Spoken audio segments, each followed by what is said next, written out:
1996 সালের নভেম্বর মাস, মাত্র 4 মাসে একটা দেশের শেয়ার বাজারের সূচক বেড়েছে প্রায় 3 গুণ।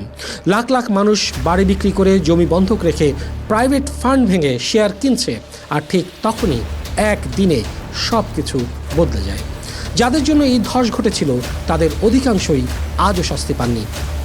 আজ আপনি যে গল্প শুনতে চলেছেন সেটা বাংলাদেশের অর্থনীতির সবচেয়ে বড় ডাকাতির গল্প।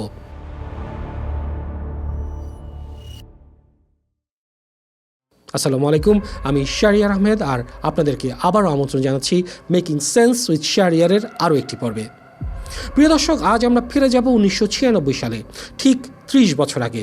বাংলাদেশের শেয়ার বাজারের প্রথম বড় ধস, যেটাকে অর্থনীতিবিদরা বলেন দেশের ইতিহাসের সবচেয়ে পরিকল্পিত একটা চক্রান্ত। The Daily Star, BD news 24, the Business Standard, এমনকি তৎকালীন তদন্ত কমিটির রিপোর্ট, সব মিলিয়ে যে ছবিটা দাঁড়ায় সেটা একটা ক্রাইম থ্রিলারের চেয়ে কম কিছু না।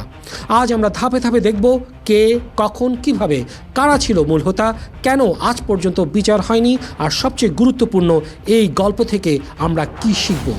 চলুন তাহলে শুরু করি। প্রিয় দর্শক, একবার ভাবুন তো সেই সময়ের কথা। 1996 সালের জুন মাস। দীর্ঘ রাজনৈতিক অস্থিরতার পর আওয়ামী লীগ ক্ষমতায় এসেছে। শেখ হাসিনা প্রধানমন্ত্রী, অর্থমন্ত্রী শাহ এম.এস. কিবরিয়া।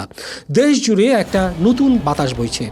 সরকার বলছে আমরা বেসরকারীকরণ করব, বিদেশি বিনিয়োগ আনব, পুঁজিবাজারে শক্তিশালী করব। কিন্তু এখানে একটা সমস্যা ছিল। দি বিজনেস স্ট্যান্ডার্ডের পরের একটা রেট্রোস্পেক্টিভ প্রতিবেদনে যেটা বলা হয়েছে, সেই সময় ঢাকা স্টক এক্সচেঞ্জে মোট তালিকাভুক্ত কোম্পানির সংখ্যা ছিল মাত্র 192টা। বাজারটা ছিল ছোট, খুবই ছোট। আর চট্টগ্রাম স্টক এক্সচেঞ্জ মাত্র 1 বছর আগে চালু হয়েছিল, অর্থাৎ 1995 সালের 4 নভেম্বর। এবার একটা সিম্পল অঙ্ক করুন। মাত্র 192টা কোম্পানির শেয়ার বাজারে, অথচ কেনার মানুষ লাখ লাখ। চাহিদা আকাশ ছোঁয়া আর যোগান হাতের আঙুলে গোনা যায়। এই পরিস্থিতিতে যা হওয়ার তাই হলো, দাম বাড়তে শুরু করলো পাগলের মতো।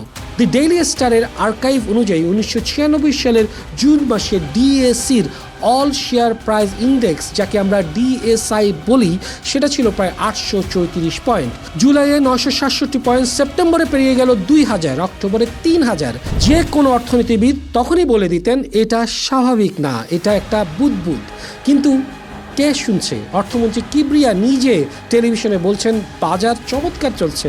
প্রধানমন্ত্রী বলছেন বাজারের অসাধারণ পারফরমেন্সের কথা। সরকারের সিগন্যাল ছিল গ্রিন, যত পারো কিনে যাও। ভাবুন কাদের কথা বলছি। 1996 সাল, ইন্টারনেট নেই, মোবাইল ফোন একটা বিলাসিতা। শেয়ারের দাম জানতে হলে পরের দিন পত্রিকার অর্থনীতির পাতায় চোখ বুলাতে হবে, না হয় মতিঝিলে ডিএসসি ভবনের সামনে গিয়ে দাঁড়াতে হবে। আর সেই ডিএসসি ভবনের সামনেই গড়ে উঠেছিল চক্রান্তের আসল মঞ্চ।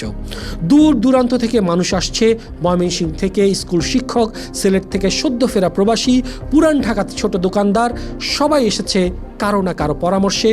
ভাই, এই কোম্পানিটা কিনে ফেলো, ডাবল হয়ে যাবে। এই কোম্পানিটার শেয়ার 25 গুণ হবে। আর ব্রোকারের কথা ছিল আইনের মতো, কারণ ব্রোকার তো জানে সব কিছু, ঠিক না? তারা তো ভেতরের মানুষ। আর সেই বিশ্বাসটাই এই গল্পের সবচেয়ে দামি জিনিস। এখন প্রশ্ন আসে, দাম যদি স্বাভাবিকভাবে না বাড়ে তাহলে বাড়ছে কিভাবে? এর উত্তর পাওয়া যায় পরে। 1996 সালের 26শে ডিসেম্বর সরকার একটা তদন্ত কমিটি গঠন করলো।